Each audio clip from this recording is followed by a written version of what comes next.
कभी अजमेर, कभी जयपुर, कभी लखनऊ, आज जिम कॉर्बेट, कल दुबई, 27 को बहरीन, फिर 4 तारीख को वापस दुबई और फिर वापस चंडीगढ़। एक ही उल्लू काफी था बर्बादे गुलिस्तां करने को, अब हर शाख पे उल्लू बैठा है। अंजामे गुलिस्तां क्या होगा, अंजामे हिंदुस्तान क्या होगा। ईस्ट इंडिया नाम की कंपनी भारत में आई थी तो भारत को लूट के बर्बाद करके चली गई। अब हर कोई कंपनी बना रहा है, कंपनी बनाता है, भारत को लूटता है और फिर दुबई में जाके सेटल हो जाता है। कंपनी है यॉर्कर एफएक्स, जिसके मालिक हैं लवीस चौधरी, उनका असली नाम नवाब है। भारत छोड़कर यहाँ से पीओ होकर दुबई चले गए। कहते हैं कि बिलियनर हो गए हैं लवीस चौधरी भारत को लूट के।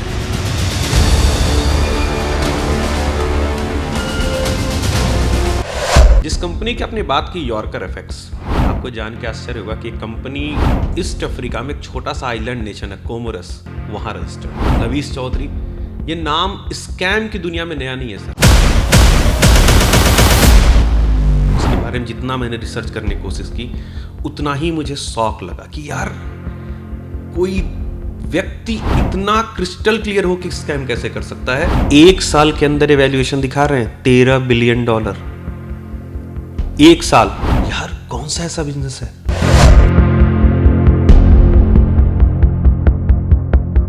हरभजन सिंह जैसे महान क्रिकेटर वो अगर जाकर इनको प्रमोट करते हैं तो वो भी कहीं ना कहीं इनकी लूट में भागीदार बन रहे हैं। ये नहीं लगता कि ये जो बेरोजगार अभिनेता हैं या क्रिकेटर हैं, ये खुद के रोजगार के लिए ये सारा कुछ कर रहे हैं।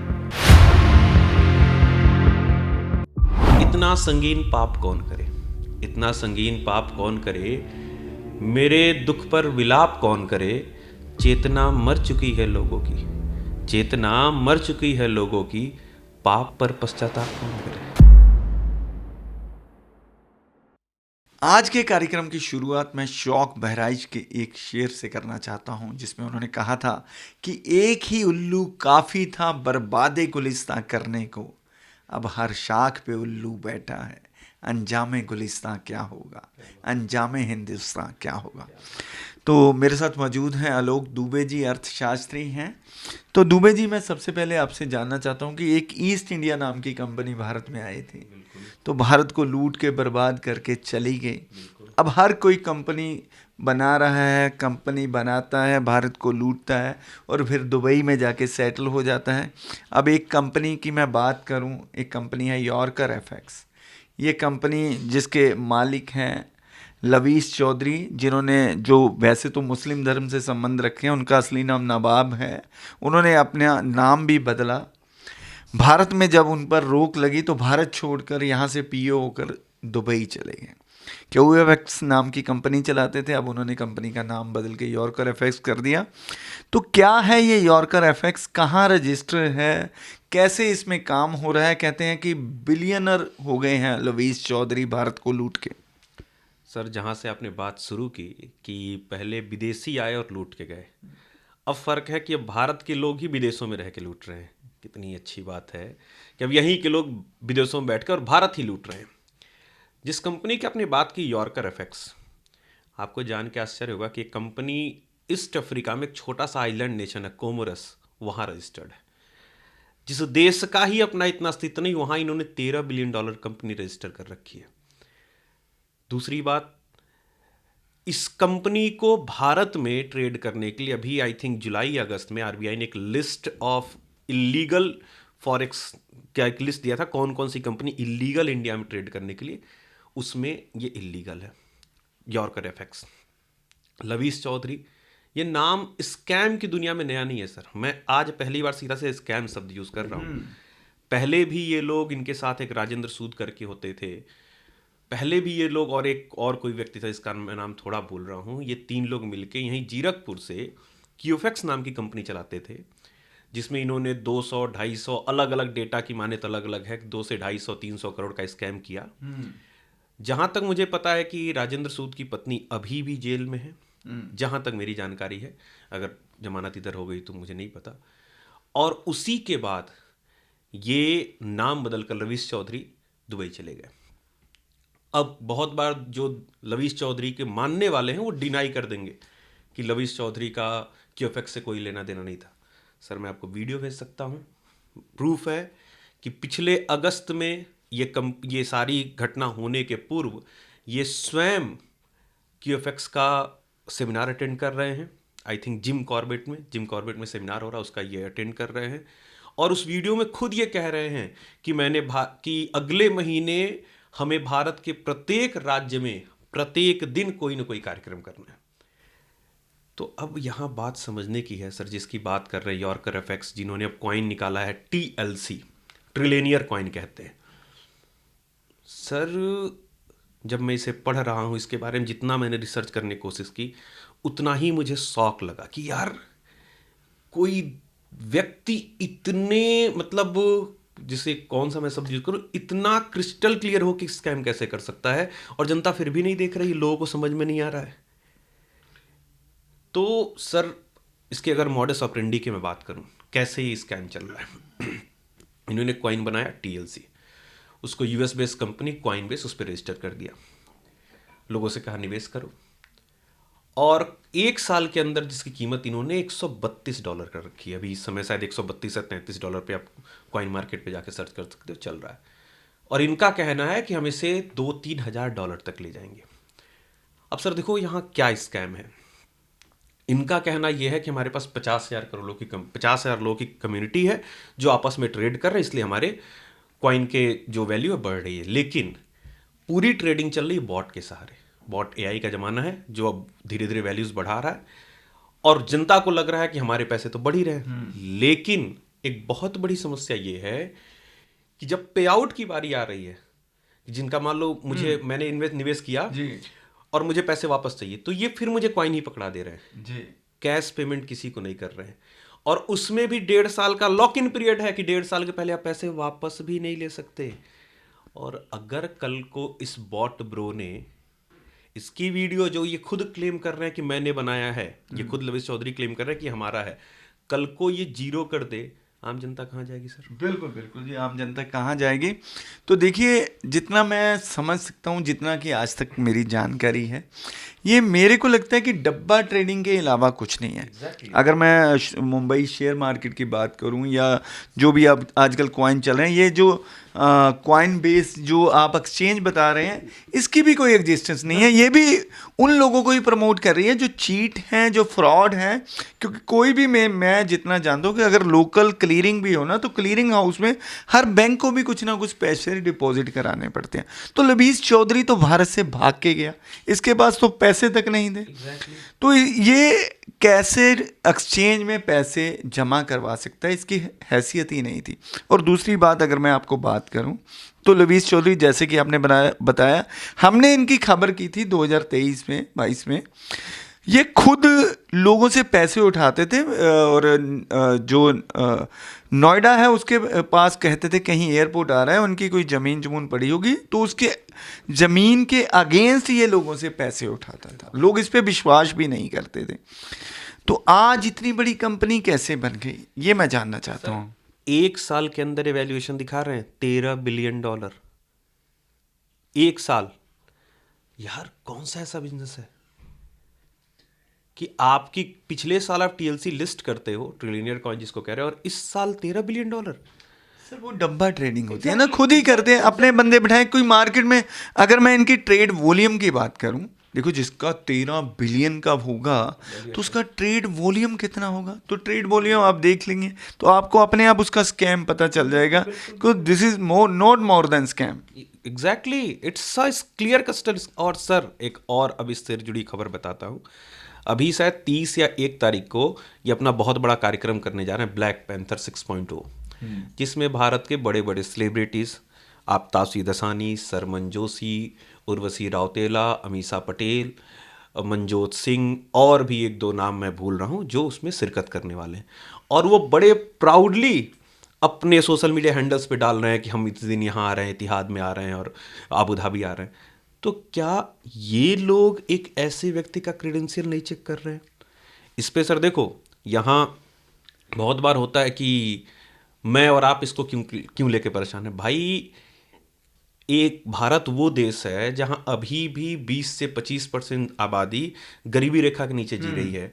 अभी भी 5-7%, 10% ऐसी जनसंख्या जो मार्जिनलाइज है, जिनके पास दोनों समय की रोटी जुटाने की समस्या है। और ऐसे देश से अगर हर साल हजारों करोड़ रुपए बाहर जाते स्कैम के रूप में, तो कितने बड़े शर्म की बात है। और ऐसे सेलिब्रिटीज अगर इनका साथ दे रहे हैं तो उनकी अकाउंटेबिलिटी अब तय होनी चाहिए। बिल्कुल अकाउंटेबिलिटी तय होनी चाहिए। इससे पहले भी इन्होंने एक कार्यक्रम किया था, उसमें हरभजन सिंह जैसे महान क्रिकेटर वो अगर जाकर इनको प्रमोट करते हैं तो वो भी कहीं ना कहीं इनकी लूट में भागीदार बन रहे। बिल्कुल ये तय होना चाहिए कि अगर सर देखो, जो भी इन लोगों की, इन सेलिब्रिटीज की फैन फॉलोइंग होगी, वो तो इनका चेहरा देख के निवेश कर देगी। हो सकता है लविश चौधरी को ना जानते हो, वो टीएलसी ना जानते हो, लेकिन फिर भी इनका चेहरा देख के निवेश कर देंगे। तो क्या ये जब कहीं भी साइन करते हैं अपना प्रोजेक्ट कि हाँ मैं आपके पास, भाई पैसे ले रहे हैं, ठीक है आपको पैसे मिल रहे हैं, आप बिजनेस कर रहे हो अपना, सेलिब्रिटीज, तो क्या आपके अंदर तनिक भी नैतिकता शेष नहीं है? नैतिकता अगर मैं बात करूं तो महादेव ऐप की जब बात हुई थी तो कितने जो सेलिब्रिटीज थे उनको ईडी ने नोटिस भेजा। तो क्या अब जो हरभजन सिंह हैं, शर्मन जोशी हैं, जो इनका बेशर्मी से प्रचार कर रहे हैं, तो उनके खिलाफ कोई एक कार्रवाई ईडी को इनिशिएट नहीं करनी चाहिए? और दूसरा सवाल मेरा ये है, तो ये तो दुबई में भागा हुआ है लवीश चौधरी, तो भारत में निवेश कैसे हो रहा है इसके उसमें? तो क्या ब्लैक मनी इन्वॉल्व है इसमें? हो सकता है, इस भी हम इसको डिनाई नहीं कर सकते, ब्लैक मनी इन्वॉल्व नहीं है सर। और इससे बड़ी बात, इसने क्या किया यहाँ पर, अपने, जिसको मैं शब्द यूज़ करूँ, अपने एजेंट छोड़ रखे हैं। और उन एजेंट्स का काम क्या है? देखो, एक सबसे बड़ी बात क्या है सर, जो मिडिल क्लास पॉपुलेशन अपने यहाँ सबसे ज़्यादा है, उसको चाहिए लेविश लाइफस्टाइल। इसने तो अपना नाम ही लेविश रख लिया। लेविश लाइफस्टाइल चाहिए उसको, 3 स्टार 5 स्टार होटल में रहना है, प्लेन में घूमना है। तो ये इसके एजेंट्स क्या करते हैं, एक लड़का है गांव का 20-22 साल, उसकी भी ज़िंदगी यही है कि मुझे भी आईफोन लेना है, ये करना वो करना है, उसको पकड़ रहे हैं, चलो तुम्हें यहाँ एक कार्यक्रम है, इस होटल में रुकना है। तो उसको वो एक ऐसी दुनिया दिखा दे रहे हैं कि उसमें खो जा रहा है, सोच रहा है हाँ यार ठीक है मैं भी तो ऐसा कर सकता हूँ। उससे 10,000, 20,000, 50,000 उसके नाम पे, टीएलसी के नाम पे, अलग अलग सबका मॉडस ऑपरेंडी लगभग एक ही है, उससे लिया जाता है। 1-2 बार उसको रिटर्न भी किया जाता है, फिर वो और निवेशकों को अल्लेवर करे और निवेशकों को ले आए, और जैसे ही ठीक ठाक पैसे हो जाते हैं, मोबाइल बंद करो, गायब हो जाओ, कौन पकड़ रहा है आपको, कौन पूछे? बिल्कुल। और लवीश चौधरी के साथ तो केस में यही हुआ, जीरकपुर में जब पुलिस ने छापा मारा, हिमाचल पुलिस एक्टिव हुई, तो लवीश चौधरी का पता ही नहीं चला कब वहां से दौड़कर दुबई पहुंच गया। और ऐसे भगोड़ों पे लोग भरोसा करते हैं। और हरभजन सिंह, शर्मन जोशी और इतने बड़े बड़े स्टार, अमीषा पटेल आपने नाम दिया, तो कम से कम यार आप लोग इतनी बड़ी बड़ी बातें करते हैं, हम देश के लिए जीते हैं, देश के लिए मरते हैं, और जब देश लुट रहा है तो आप लुटेरों का साथ दे रहे हैं, भागीदार बन जा रहे हैं लूटने में। बहती गंगा हम भी थोड़ा हाथ धो लें, क्या तरीका है भाई? आपकी बिल्कुल क्रेडिबिलिटी नहीं बनती है कि आप एक बार जांच कर लो हम किसके प्रोग्राम में जा रहे हैं। कहीं भी अगर पैसे मिलेंगे तो कहीं भी चले जाओगे, तो ऐसे तो आपको फिर जनता द्वारा नकार देना चाहिए, लेकिन जनता फिर भी मानने को तैयार नहीं। किसे क्या कहा जाए सर? मेरा यही दुख है। मेरे से बहुत बार लोग कहते हैं कि सर आप इतने परेशान क्यों रहते हो चीज़ों को लेकर। मैं अक्सर कहता हूँ, अजहर इकबाल का एक 4 लाइनें हैं कि इतना संगीन पाप कौन करे, इतना संगीन पाप कौन करे, मेरे दुख पर विलाप कौन करे, चेतना मर चुकी है लोगों की, चेतना मर चुकी है लोगों की, पाप पर पश्चाताप कौन करे, पाप पर पश्चाताप कौन करे। और दुबई के शेख अपने आप को बहुत बड़े धार्मिक बता रहे हैं और पूरी दुनिया का लूटा हुआ पैसा उनको शरण दे रहे हैं। तो उन लोगों के खिलाफ जो जितनी भी कम्युनिटी है, इंटरनेशनल कम्युनिटी, तो ऐसे देश का बाइकआउट नहीं होना चाहिए। नहीं सर, क्यों बाइकआउट करना? उनको चाहिए पैसा, वो कुछ भी बेचते नहीं, सब कुछ लीज पे देते हैं। उनको कहीं से भी निवेश आए, इसलिए टैक्स फ्री कर रखा है, सबसे अच्छी सिक्योरिटी दे रखी, सब कुछ दे रखा है। उनको निवेश चाहिए, क्योंकि दुबई एज अ कंट्री देखो, वहाँ ऑयल को छोड़ के और कोई रिसोर्स नहीं है। ऑयल भी धीरे धीरे खत्म होगा, और ऑयल के साथ साथ इशू क्या होगा कि धीरे धीरे दुनिया रिन्यूएबल सोर्सेज पे जा रही है, वो नवीनीकृत स्रोतों पे जा रही है, तो धीरे धीरे पेट्रोलियम की डिमांड भी कम होगी। तो उनको ये है कि हम ऐसा कर लें कि आने वाले समय में आने वाली जनरेशन परेशान न, भले ही लूटा हुआ पैसा है सर। नैतिकता भी कोई चीज़ होती है ना, तो ऐसे लुटेरों को शरण देना कितनी शर्म की बात है सर। वर्तमान परिदृश्य में नैतिकता बची कहाँ है?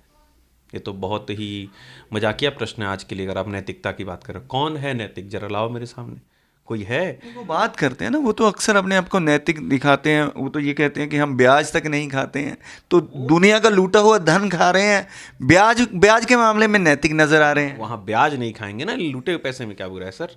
पहले नहीं वॉर बूटी हुआ करती थी, युद्ध में लूटा हुआ उसको बांटा जाता था, तो वही अब भी कर रहे हैं भाई। कहीं से लूटा हुआ तो क्या हुआ, हमारा हिस्सा में मिल रहा, बात खत्म। इसमें सर देखो, इसके अगर लीगैलिटी में बहुत ज़्यादा जाना नहीं चाहूँगा, लेकिन जिस तरह से भारत में होने वाले सारे स्कैम का केंद्र अब दुबई बनता जा रहा है, उस तरह से हमें चाहिए, ईडी को चाहिए कि एक ऑफिस दुबई में ही बनाए। ये एक बहुत ही जरूरी परिवर्तन की आवश्यकता है। तो ईडी को दफ्तर दुबई बनाने क्यों देगा जी, वो तो लुटेरों का साथी है।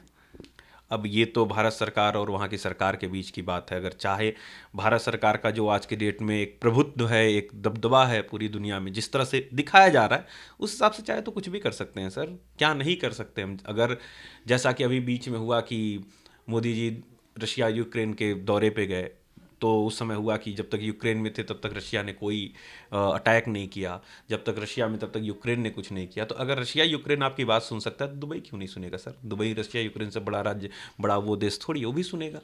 तो सर वही बात है, डिटर्मिनेशन जिसको कहते हैं, दृढ़ इच्छा शक्ति की बात करते हैं कि हमारी सरकार ईडी में या हमारे लोगों में कितनी इच्छा शक्ति है, हम कितना चाहते हैं कि हम भारत का धन जो है वो भारत में संरक्षित रह जाए और किसी तरह की ऐसे स्कैम्स ना हो। तो ये इच्छा शक्ति पे है सर। तो योरकर एफएक्स का जो मामला है, जो सेलिब्रिटी इसमें भाग लेने वाले हैं, उनसे आप क्या कहना चाहते हैं और आम जनता से क्या अपील करना चाहते हैं? सेलिब्रिटीज से तो बात मेरी पहुंचे तो मैं सिर्फ इतना कहूँगा कि सर आप लोग क्रेडिबिलिटी दिखाओ। आप लोग किसी भी, इतनी घटनाएं चल रही हैं अभी सर, किसी मामले में शायद किसी और एक्ट्रेस को या तमन्ना भट्ट, शायद किसी को अभी ईडी ने वो किया था, बुलाया था। फिर भी आप देखो सर, ये सिर्फ एक बात नहीं है। आपको मैं अगर यहीं से दूसरे तरफ ध्यान आकर्षित करूँ, छोटी सी बात, ऑनलाइन आप देखो कितने तरह के एड्स चल रहे हैं, खासकर रमी सर्कल, ये वो दुनिया भर का, और सब में कोई ना कोई सेलिब्रिटी ही ऐड करते हुए मिलेगा आपको। लोगों के कितने पैसे डूब रहे हैं किसी को पता है? कोई इस बात को संज्ञान में लेने के लिए तैयार नहीं है कि नहीं ये गलत है, ये अनैतिक है, हमें नहीं करने की ज़रूरत है। हम अगर भाई सिंपल सी बात, हम लोगों को रोजगार देना चाहते हैं, पैसे देना चाहते हैं, तो उसके सही तरीके भी तो हैं। हम रोजगार सृजन पे बात क्यों नहीं कर रहे हैं? हम उनके स्किल डेवलपमेंट पे बात क्यों नहीं कर रहे हैं? हम इनको स्किल करके फिर रोजगार दें। ये शॉर्टकट वाला जो तरीका कब तक अपनाया जाएगा सर? तो दुबे जी, ये नहीं लगता कि ये जो बेरोजगार अभिनेता हैं या क्रिकेटर हैं, ये खुद के रोजगार के लिए ये सारा कुछ कर रहे हैं? सर ये सही है, लेकिन कई सारे टॉप मोस्ट भी जो हैं, top most actors, top most cricketers, वो भी इन चीज़ों को प्रमोट कर रहे हैं सर। मैं नाम नहीं लूँगा, मैं एक क्रिकेटर का बहुत बड़ा फ़ैन था, लेकिन जब उसने भी ये चीज़ें करनी शुरू की तो शायद मैं नहीं उतना नाम लेता जितना मैं पहले नाम लिया करता था। नहीं ये मुझे पसंद है, अब मुझे नहीं पसंद है वो व्यक्ति, क्योंकि उसने भी वही किया जो ये लोग कर रहे हैं। तो फिर आप में और इनमें कोई अंतर नहीं है। सिर्फ क्रिकेट खेल लेने से, सिर्फ फिल्मों में आ जाने से आप फ़र्क नहीं पड़ता। क्रिकेट में रन बना देने से या फिल्मों में अच्छी एक्टिंग कर देने से सर हमें ये देखना होगा कि व्यक्ति व्यक्तिगत स्तर पे कैसा है, वो किस चीज़ को सपोर्ट कर रहा है। तो बहुत से मुद्दे हैं सर, इनको सजग होने की ज़रूरत है। इनको कॉन्ट्रैक्ट साइन करने से पहले क्रेडिबिलिटी चेक करने की ज़रूरत है कि ये व्यक्ति इसके प्रोग्राम में जा रहा है वो कैसा है। तो मेरा आखिरी सवाल हर बार की तरह, जनता से क्या अपील? हाथ जोड़ के अपील है जनता से, मैं बार बार हाथ जोड़ के अपील है मेरे भाइयों बहनों माताओं, किसी भी ऐसे लुभावने स्कीम में पड़ने की ज़रूरत नहीं है। अपने बाहुबल पे विश्वास रखिए, अपनी योग्यता पे विश्वास रखिए। जो आपके हक का है वो आपके पास आएगा, जो नहीं है वो कभी नहीं आएगा। तो ऐसे किसी भी फ्रॉड पॉन्जी स्कीम में पड़ने की ज़रूरत नहीं है। तो ये थे आलोक दुबे जी, जिनका कहना है कि अपने बाहुबल पर विश्वास रखें और क्रेडिबिलिटी जो है कंपनियों की चेक करें। अब लवीस चौधरी भारत से भागकर दुबई में शरण लेता है, हिंदुस्तान में आ नहीं सकते और अपने गुर्गों के माध्यम से हिंदुस्तान को लूटने में लगे हुए हैं। तो एक बचपन में कहानी सुना करते थे कि लालच बुरी बला है बच्चों, लालच कभी ना करना। तो एक बार कोई शाहूकार को वो कहता है कि मेरे को जो पीतल और स्टील के बर्तन दीजिए, तो लोग बर्तन देते हैं, वो उनको बढ़ा के दे देता है। एक दो बार ऐसा होता है फिर वो जितना भी अपने सोने का सामान था, चांदी का सामान था, उस शाहूकार को देते हैं। वो कहता है कि अब तो ये कम हो गए। जब उसने बोला कि जब बढ़ते बढ़ते बढ़ गए, जब उनको लालच देना था और जब उन्होंने उसको लूटना था, उसने कहा घटते घटते घट गए। तो ऐसे ही लवीस चौधरी जी भी करना चाहते हैं। जो 13 बिलियन डॉलर की कंपनी दिखा रहे हैं, ये सिर्फ महज एक डब्बा ट्रेडिंग है। डब्बा ट्रेडिंग के अलावा कुछ नहीं है। अपने ही लोगों को पैसा देकर अपने शेयर की, अपने कॉइन की वैल्यू बढ़ा रहे हैं। और जिस दिन इन्होंने अपने कॉइन की वैल्यू गिरानी होगी, उसी दिन इनको 1 सेकंड नहीं लगेगा। 5 मिनट में इनका $132 का जो कॉइन है वो 32 सेंट का रह जाएगा। किसी को रातों रात पता भी नहीं चलेगा। तो ज़रूरत है, जो एक्सचेंज जिसकी हम बात कर रहे थे, कॉइन बेस, ये एक्सचेंज भी फर्जी है। ये सिर्फ एक वेबसाइट बनाते हैं, उस पर एक सॉफ्टवेयर डिज़ाइन करते हैं, उसमें ट्रेडिंग होती दिखाते हैं, और इसका कुछ नहीं है। कोई लीगल इसके पीछे बैकिंग नहीं है। जो ये कॉइन बेस एक्सचेंज है और ये कॉइन है, तो कृपया कृपया जाग जाइए, समय रहते जाग जाइए।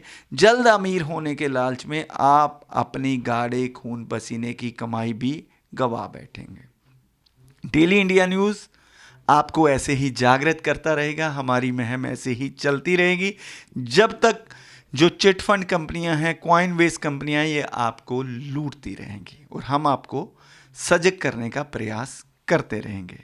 दर्शकों, समय हो गया आपसे इजाज़त लेने का। मुझे और आलोक दुबे जी को दीजिए इजाज़त। नमस्कार।